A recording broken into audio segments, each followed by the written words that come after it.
All right, so I recently underwent the mandatory 7-day quarantine that all foreigners arriving to South Korea must undergo, regardless of vaccination status, and in addition to needing a negative PCR test to even fly into the country. And before this, the quarantine was actually 10 days and then 14 days before that. Basically, the government assigns you a hotel room, and basically like a hotel converted into a quarantine facility. And you're not allowed to leave this hotel room for the entire duration of your 7-day stay. They deliver 3 meals a day, and it costs about $100 per night. And so to summarize, basically this experience was one of the most miserable experiences of my life. Obviously, I'm pretty privileged to say that because people are literally dying in war right now. But this was a very miserable, unpleasant experience, and I would never do this again if I could avoid it. The worst part about it, obviously, is just not being able to leave your room at all during the stay. And I mean, like, if we were even allowed to even just leave once, even if it was just like at one point in the middle of the stay, that would have made a massive difference. But it was just, honestly, like, it was almost torturous not being able to leave the room. And also the room was so small that you couldn't really get much physical exercise. I was trying to like pace back and forth or run, and it was just so small that you just really couldn't do that effectively. So very, very miserable experience. And so I guess I'll split this video into 2 sections. First, I'll talk about some of like the kind of more unexpected takeaways from this quarantine experience.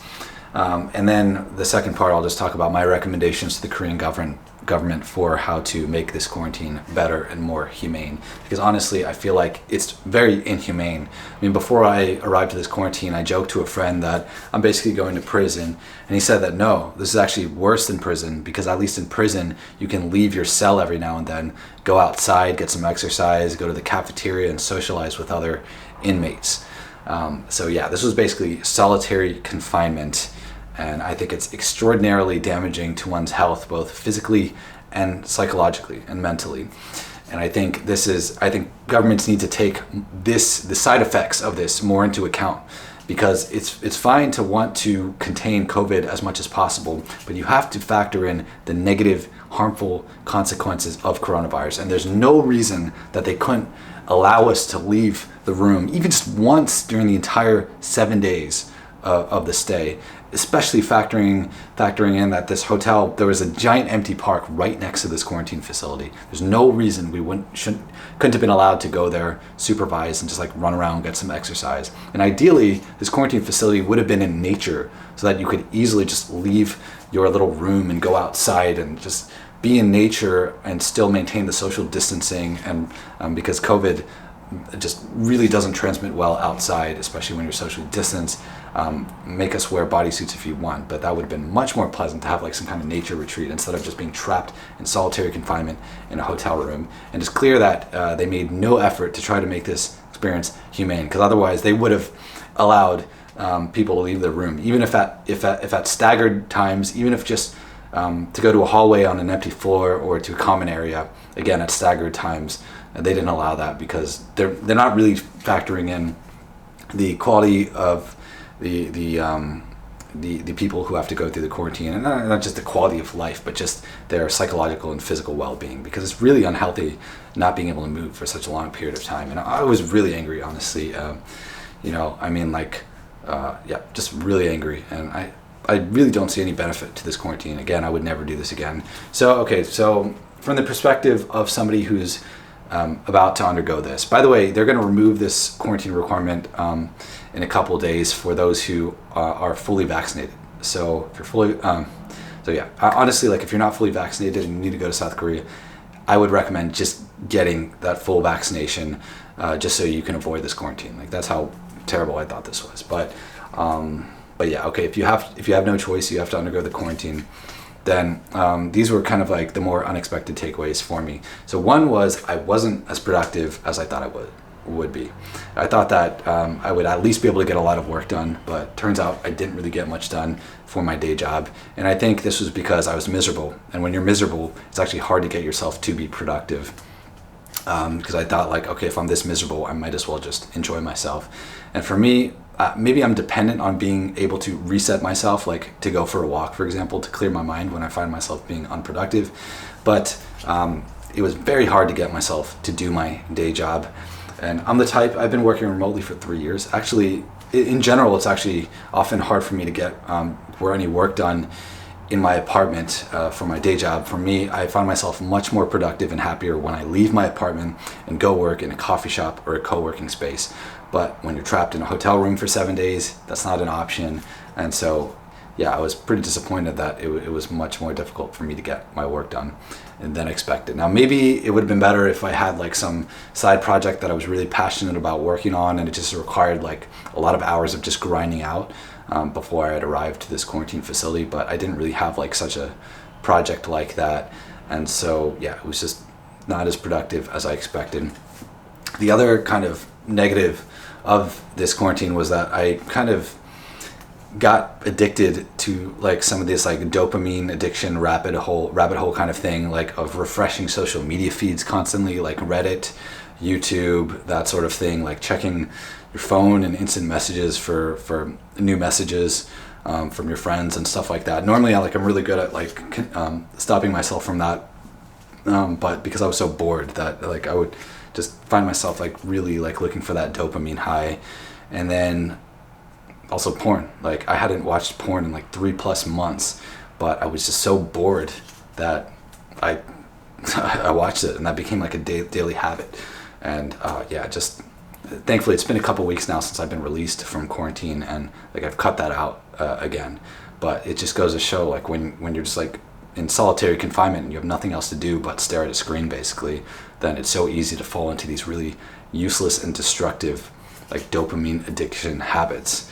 And like even in the moment, it didn't even feel enjoyable, like all this like refreshing Reddit and all that sort of thing, because it was more like an addiction, sort of like a drug addict. And again, in normal life, I'm really good at avoiding this stuff, because if I do find myself getting into that like Reddit refresh loop, YouTube refreshing, all that stuff, then I just like close the computer and I go outside for a walk or something. But when you can't do that, then it's like, all right, like I'm stuck in this room, what do I do? Like, okay, pace back and forth for a little bit, and then like I'm back in the same position. I guess I can take my computer and move from the desk to this like, not couch, this single bed, and try to work from there, change my work environment. It was just so miserable, and I definitely just appreciate so much more the ability to just go for a walk outside and just like breathe in the fresh air, get some physical exercise, see something different from just the confines of my room. Like it's incredible the amount of like you get so much stimulation just from being able to walk out, like see something new. It's so good for your mental health. And to be honest, I kind of snuck out of my room every now and then. Don't do this. I got caught and I almost got deported for this, so don't do this. But honestly, that was the sneaking out and just like walking around the hallways and seeing like rooms that were where the doors were open because the guests had checked out. That would be like the highlight of my stay, and just would have, I mean, honestly made it so much more bearable. But yeah, don't do that because you'll get in trouble if you get caught. And I guess the last kind of more unexpected thing was, so basically when I was in the quarantine, I would literally dream about my release from quarantine, and I thought it would be this like really euphoric event where I'd just be so happy that like I'd finally be like smelling the fresh air again, and then just be like, just cherish everything so much more, and this be the really happy event. And I think if the quarantine were only like a day or 2 or 3, it might have actually been like that. But by the time I was released from the 7-day quarantine, I actually just felt numb. Like I didn't feel particularly happy or sad, just numb. And yeah, I mean, interpret that how you want, but I think this quarantine, like, it kind of like, it was so miserable that I just became emotionless, kind of. And look, okay, that sounds kind of extreme, but, you know, now I'm back to normal. It's been a couple weeks. I mean, even just like a couple to a few days after, I think I was kind of pretty much back to normal. But I think it's kind of indicative of the fact that just being forced to live a certain like not healthy way for a long period of time can change you and make your quality of life worse. And yeah, it's sort of like how, I guess, when I was living in one country where I felt like, I'm not going to name the country, but in a country where I felt like the people in general were cold and just having and like the customer service was very rude, and just having to deal with that every day, like it was very difficult at first in the country, but then eventually I got accustomed to it.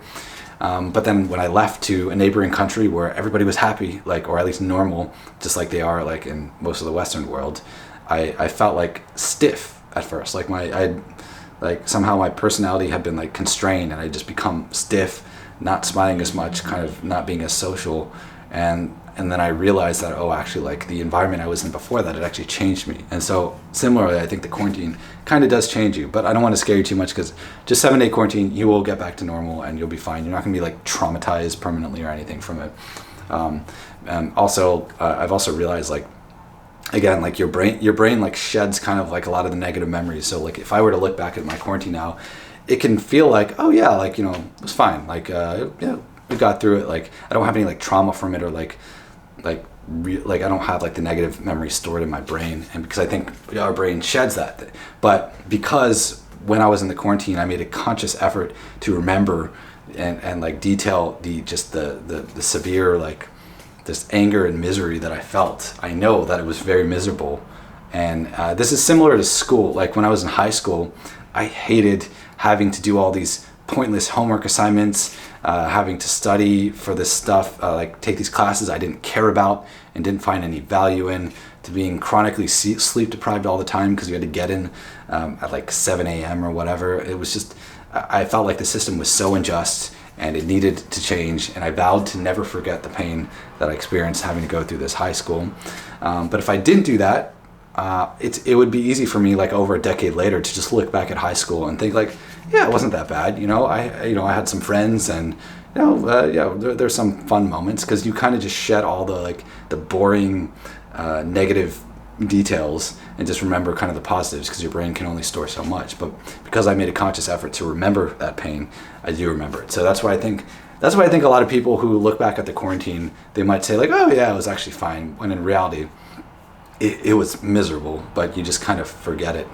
But I think I'll fully disclose that I just felt like the quarantine was completely unjust today, here in like March 2022, where like this latest Omicron variant of the virus really isn't that dangerous. The infection fatality rate of COVID is something like 0.2% at most. And also I had to get a negative COVID test to get in. I'm already vaccinated, and another COVID test upon arrival, another one upon departure from the quarantine facility. It just felt like complete overkill. And also just the fact that you couldn't leave the room at all during the entire duration of this stay, because of course they could accommodate that. I called and they asked, and they could do that, like if the law allowed them, but they just don't, because they don't care about the well-being of the guests. It's just about minimize COVID at all expenses, even if it worsens mental health and physical health, and maybe causes an increase in other like ailments. Like who cares? Just minimize COVID. That's the only variable we're optimizing for, ignoring everything else. So it's just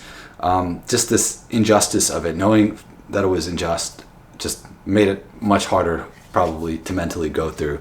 But if this were like early 2020, when we still didn't really know how dangerous this virus was, other than like the horror stories coming out of China, then perhaps it would have been maybe easier to bear through this quarantine, knowing that, okay, like it sucks, but at least it's necessary, maybe.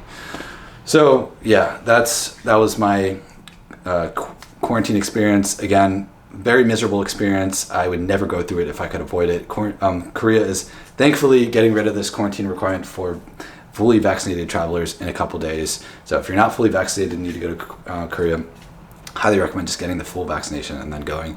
Avoid yourself this pain and misery. And my recommendations to the South Korean government would be allow the people to leave their rooms. Like even just one time in the middle of the stay would make a massive difference. But ideally, at least like once a day. It could even just be the hallways of the floors that nobody's in, or some common area, like in staggered times. But ideally outside. It would just make a massive difference. And if you could make the quarantine facilities in nature so that people could just have like a cabin or whatever, just leave their rooms freely, go outside, that would make a massive difference. Just being trapped to a single room is completely inhumane. Second advice, allow people to socialize, ideally. I mean, look, even if people have to wear bodysuits or be separated by glass windows, like it would make a massive difference if people had the option to socialize with other guests, maybe just in their cohort, whatever it is. I mean, if everybody arrived at the same time and all tested negative, then why should they not be allowed to socialize? It's just ridiculous. And it's also, I think it's criminal that people, like couples, can't visit each other in their rooms unless they're married.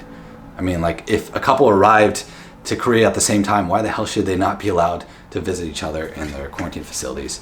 Absolutely ridiculous. So, I mean, like, just these little things. I mean, just pay attention to the quality of life and the physical and psychological health of your guests. Yeah, I think, yeah, that's pretty much it. And yeah, this quarantine was terrible, and I hope that they will take greater consideration into the physical and psychological health of their guests and allow them to leave the room every now and then, ideally to socialize, and also even if just being able to like video chat with other guests on an intranet, like just something little like that could do a lot to make a big difference. But obviously, like, in-person contact would be best. And then, yeah, I mean, yeah, just make it better if you have to do it, but if it's not necessary, like, I mean, just like scrap it. I mean, this is ridiculous. So yeah, that was my experience in quarantine, and I will hope to never undergo that again.